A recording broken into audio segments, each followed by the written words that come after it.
Good afternoon, everyone. Thank you again for joining us for our second of our ongoing series of Facebook Live events. Happy to be here with you today. What we are going to be talking about today, what's going on in real estate, what's going on in the market, prices, interest rates, and things of that nature. As a little bit more of a full introduction, my name is Matthew Petriello, a partner over at Petriello Law.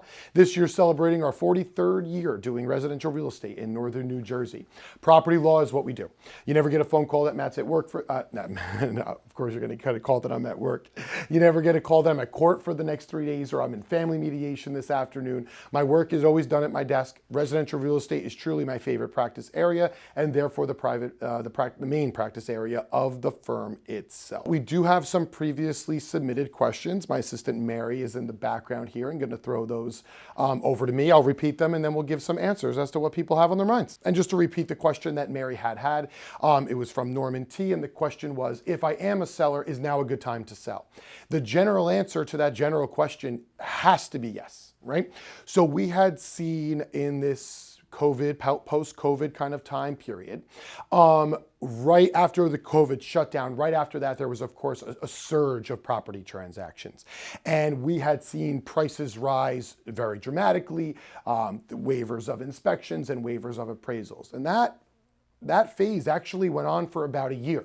And then about a year and a half ago, the top edge of that did back off a little bit. But to tell you the truth, in the last 6 months or so, we are seeing that come back with a vengeance.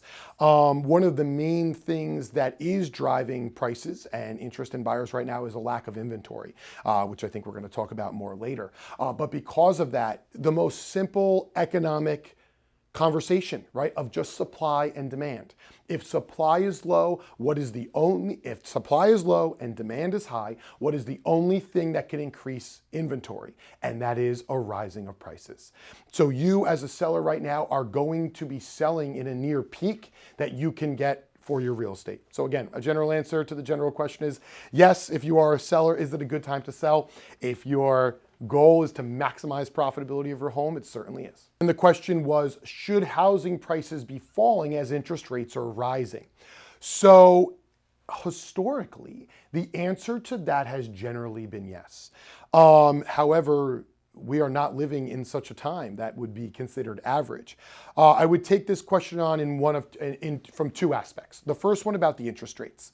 Now, while interest rates are up from where they were in this historically possibly once in a generation time period of being down in the 2s and the 3%, interest rates are generally, like we're closing files this week, in like the mid 6s. Up and sometimes near 7, but mid 6s to 7 is what we're closing files in this week. However, historically, that's generally average, right?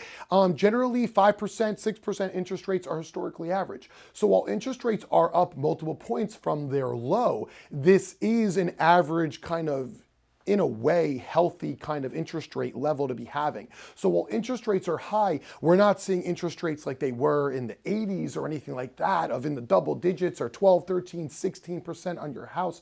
Interest rates at 6% are higher than they've been, but not so high that they're having that much of a detriment to a buyer. Although a lot of people are feeling a big difference as people's purchasing power has dropping. But the real answer to that question is not about the historic average of the interest rates as they are now. The real answer to that question is all about supply and demand again, in that there are so many buyers in our area for every single house that while the interest rate rising will obviously reduce the amount of the buyers, but now it's not reducing buyers as it had done historically, from there was 8 buyers to your house and now interest rates goes up and now there's 2 buyers to your house. Now it's in a situation where instead of 80 buyers for your house, there's 45 buyers for your house. And there is still so many buyers for each home that the interest rate is not affecting purchase price or listing to contract time period as dramatically as they've been in the future. And that's a good question. So the question was, what if I qualify at a 6% interest rate at the time of my pre-approval, and then by the time of closing that rate has gone up? So this is a concept that every single buyer, especially buyers, which is a lot of people right now that are going toward the top end of their budget, going toward the top end of their budget, this is something you want to keep very much in mind. That when you get pre-approved for a loan and you start going through your mortgage application process, one of those processes is what's called your rate lock, right? Where your lender will do a financial analysis of your credit and your finances and your debt to income ratio. What type of loan are you getting? Is it conventional, VA, FHA, USDA, whatever the type of loan is? And they will tell you, this is your interest rate. And your interest rate will be locked for a certain period of time. The most common ones I see, although I'm not a lender myself, but as far as I see, they're usually like 30, 60, or 90 days are usually the interest rate locks. And the lender will guarantee that rate so long as you close within that time frame. So what you want to do is make sure that as we're talking with the client in my office, as we are going through attorney review and as we are going through your contract, as we are coordinating your estimated and target closing date, that there's a little buffer built in around there about how quickly your rate lock is going to expire. We wouldn't want to have a situation where you're closing on July 8th and your rate lock expires on July 9th or July 10th. You always want to build in a little bit of a buffer for anything to happen with a little level of flexibility. So to prevent and to alleviate this concern that a client may have about their interest rate possibly going up, as rates still probably are going up, although they've generally evened out at this point, but I do think they're going to go up in the future again. What you want to do is make sure your rate is locked. It's locked for an appropriate period of time, that you've had the correct conversation and narrative with your lender to make sure that this is not an issue as we approach closing. All right, I'll throw you another one. Oh, we have a live question? Great, thank you. And again, thank you everybody for logging in, of course, and please feel free to ask any question of any kind that you would have. So we have Anaid who's asking a question online, and that person is saying, I'm starting the home buying process. I have a couple of questions. Great, and best of luck to you. Of course, if you need assistance in the future, please keep us in mind. But best of luck to you with you and your search. Since I'm just beginning, do I need to have a mortgage broker give me a rate for my mortgage now? I saw a house on short sale. Should I run away from that as a first-time home buyer? All right, so let me handle your two-part questions in both parts.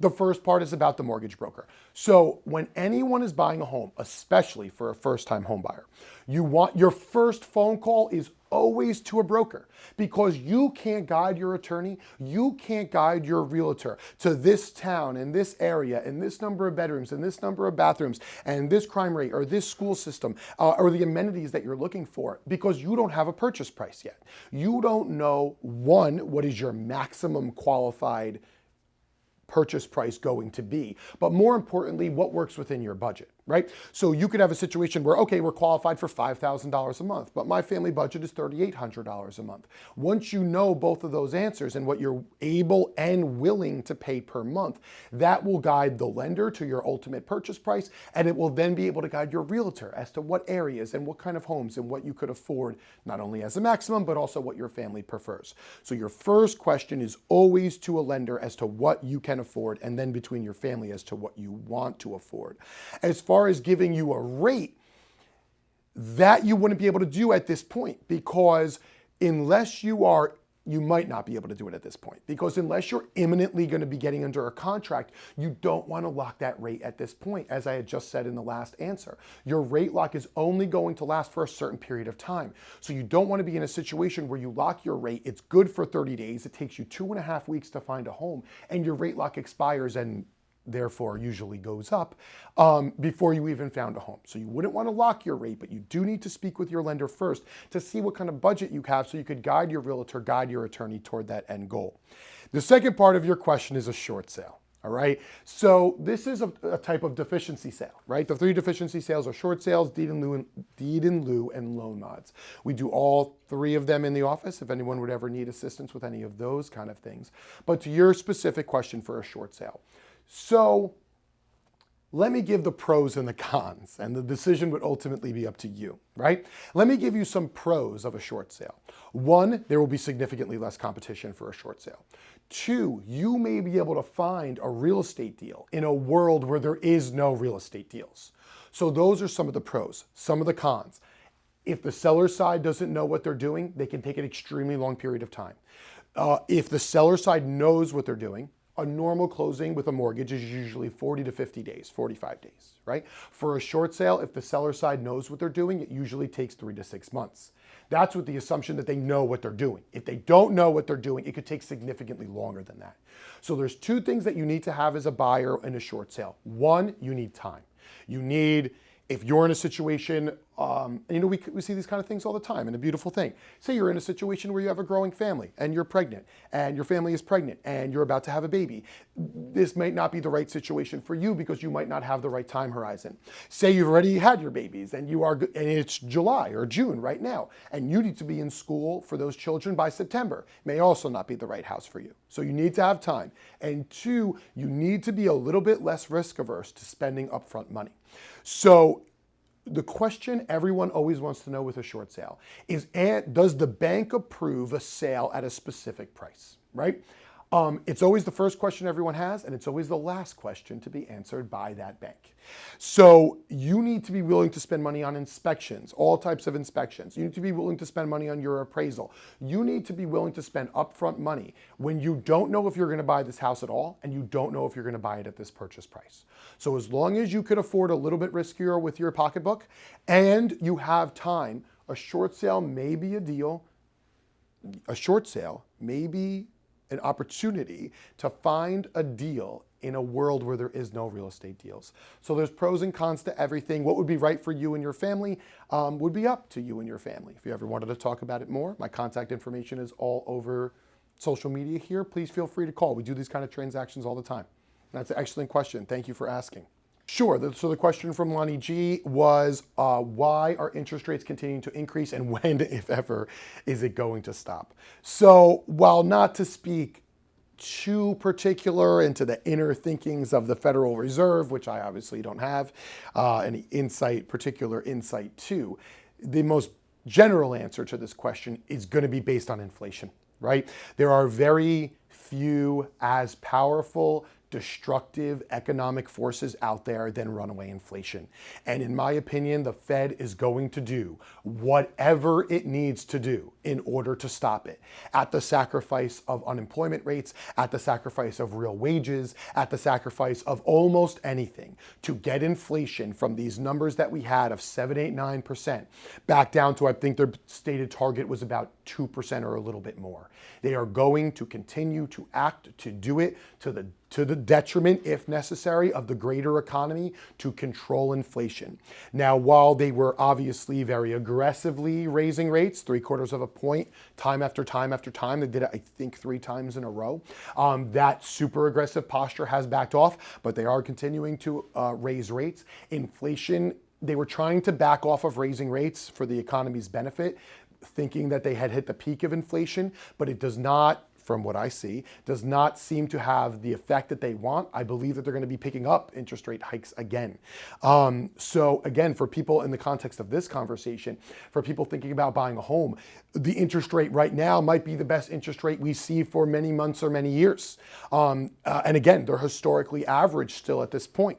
And one last thing I always talk about when we talk about interest rates is that you marry the house, but you only date the rate. Right? So if there's a situation where the rates do come down in a few years, you could always refinance that house into that better rate, which so many people have done over the last 2 or 3 years before the rates started to go up. So many households had started to do that. So you marry the house, but you date the rate. But do I see it ending? No. Do I see the pace of increase decreasing? I do. But interest rates are going to, in my opinion, going to continue to go up until we see inflation significantly more under control. And a great question. Okay. So the question was, and it's a question I hear very often in the office. We have a buyer that's going to see dozens of houses. They're putting in dozens of offers, and they seeming to be losing all of those offers. It is a story that I am hearing from so many clients. And to tell you the truth, it touches me in a little bit in that buying a home, and we do so many of them here. We're one of the highest volume residential real estate firms in the entire state. And we do so many of them here. And buying a home, and selling a home too, but buying a home should be such a moment of accomplishment for a family. It should be the culmination of so many years of hard work and dedication and self-discipline that has brought you to the point where you have the down payment and you have your credit score the right way and you have your finances and your work structure in order. And it should be such a a joyous event and a happy and fun even event to go and find the new chapter for you and your family. And I'm hearing this question just so often of so many people. There's a particular cousin of mine that I'm thinking of particularly. So many people that have been doing this now for so many years and have been just running into frustration after frustration and roadblock after roadblock as to this process where anytime they find something that they like, it's out of their budget, or then they drop and they have expectations as to what their budget is going to be allowed. And even at those, they're still losing offer after offer. You just hear it so much. And again, my heart goes out to people, as it should be a joyful and fun process. And it's so frustrating for so many right now. But the question was, what can I do to make my offer more acceptable to a prospective seller, right? So there's kind of the basics of what we're seeing so often, and my answers are coming from just experience as to contracts that I see on a day-to-day basis. The most often two things that you see are some type of waiver as to inspections and some type of waiver as to appraisals, right? So appraisal waivers, they can be done to a degree or they can be done completely. If you're in a situation where maybe you do have a larger down payment, or you're in a situation where you're putting a down payment, you're borrowing more money, but there is cash reserves available through yourselves or gifts of family members, you can waive your appraisal by 10, 20, 50, $100,000 or whatever number fits within your budget. That will make your contract more enticing. In that, with homes going so much higher than list value right now, your contract may come in at higher than list, and the seller may not be confident that it's going to appraise at the highest purchase price that they were possibly going to be able to get. So an appraisal waiver can be a big deal for a seller if you're able to do it. Next one is an inspection waiver. You can waive certain types of inspections. You generally would not want to waive things like structural or environmental inspections, but everything that's wrong with a house is structural, environmental, or mechanical. So you may want to waive your mechanical defects to a certain degree, right? You may want to keep health and safety issues, like if there's an environmental issue, if there's an electrical issue that could cause a fire, which would be obviously a safety hazard, maybe you want to keep your rights to that. But maybe you waive your rights as to non-health or safety related mechanical defects, in that if there's something wrong with the refrigerator, or if there's something wrong with the furnace, but it's not operating in an unsafe way, or if there's something wrong with the appliances or some other mechanical system of the home, you waive your rights to non-health or safety related mechanical issues. So waivers of appraisals, waivers of inspections to any degree, including completely, but usually to a moderate degree, are the two most common things that we see. Another concept that comes up less common, but I always see it as a source of expertise, especially from a realtor if it does come up. And again, if the finances are available. There's a concept that many home buyers, not all, but many home buyers are aware of, what's called a seller's concession. We don't see them too much right nowadays in this kind of market, but we do see them historically, of course. And a seller's concession is when you kind of increase the purchase price and the seller gives you back some money to pay for your closing costs. In that way, you're able to finance your closing costs. But just like in many concepts in residential real estate, there's two sides to that coin, right? There's a concept called a seller's concession, but there's also a concept called a buyer's concession, where the buyer is paying for the seller's closing costs. So you could do something like where you have a $400,000 offer, but you offer the buyer $7,000 toward their closing costs. What's nice about that is the sale price is not $407,000, it's only $400,000. So therefore the home only needs to appraise at the $400,000 number, but the seller is getting that net of the $407,000, which they're getting, which is not subject to the appraisal. So you have things that you can do. It's a conversation I would be happy to have more in depth if you're in that situation. There are things that you can do to increase the effectiveness of your offer. Obviously, then higher purchase prices and obviously higher down payments, which are the two most obvious answers. But those were some of the tweaks that may be out of the ordinary that you could use to get your offer accepted. Now this one is a little bit more of a complicated scenario, right?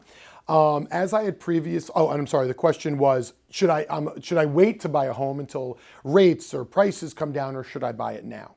So it's a little bit more of a complicated answer, in that I am not quite as confident of my ability to foresee into the future as I was about just the interest rate question.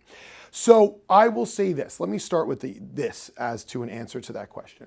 The most important decision, I think, of whether you buy a home now or not is actually your time horizon. Right? If you are buying something that you intend to be into for a short period of time, if you're buying something that you believe may be a starter home or a temporary home and may be willing to move on to another property in 3 or 4 years, it might not be as advisable as for you to do that, right? Real estate historically is always a very solid investment opportunity, but it has a time horizon. If you are buying your forever home right now, I always say the time to get into your forever home is now, and it's always the answer of now. Because again, you're going to marry the home and date the rate. Rates eventually will fluctuate. They very likely at some point in the future will come down. You'll be able to refinance out of your rate. But if you're going to own this home for 30 years, you are not going to care 30 years from now about $20,000 over list when your home very likely will be worth $500,000 more than you bought it for. Right? So if your time horizon is long, now is always the time to buy a house. For the more short-term people, obviously if you're buying and fixing and flipping, these things are not of a concern to you. You're buying quick, selling quick, but you're fixing it up. If you're in more of a temporary situation where maybe you're buying a starter home or you have a growing family and continue to expect it to grow, that conversation would be a little bit more, the decision-making process might be a little bit more difficult. Again, while rates are higher than they've been, they're still historically average. But prices are also obviously very high right now. The two things I see about that though, one, I don't see interest rates going down in the short term, and I certainly do not see prices going down in the short term. For example, this isn't what happened in like 2008 with the last market crash, right? 2008, those prices were artificially inflated by the subprime mortgages and the security-backed mortgage structure that was going on. There was a artificial bubble in that case, in which skirting and manipulations of rules and regulations brought about price increases. This, in my opinion, is not that. This is the most pure reason for price increases, and it is just a simple supply-demand graph. The demand is huge. Again, in suburbia New York City, in northern New Jersey here, with the aspect of remote work, with the increases of prices going on, the demand in our area is extremely, extremely high. With the frustration of buyers over the last few years of not being able to get something and their aggressiveness to just get a home. The demand level is so high that it is raising prices. But that is a natural economic way for prices to go up. So I don't see prices coming down anywhere near in the future. And I don't see rates coming down either, not as long of a time horizon, but I don't really see rates coming down because I don't think inflation is going to get under control all that quickly as well. Do we have a last question? Let's do one more. Yes, no. So nice for our last question here of the day. One that I kind of just touched on from just a moment ago.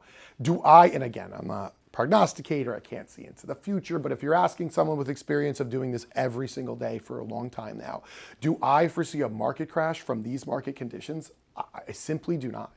I do not see remote work going away completely.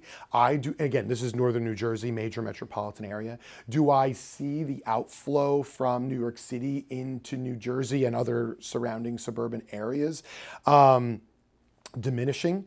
I don't necessarily do that. And because I don't necessarily see the supply going down, because I don't see the demand going down, I don't see the supply having that inverse effect as well.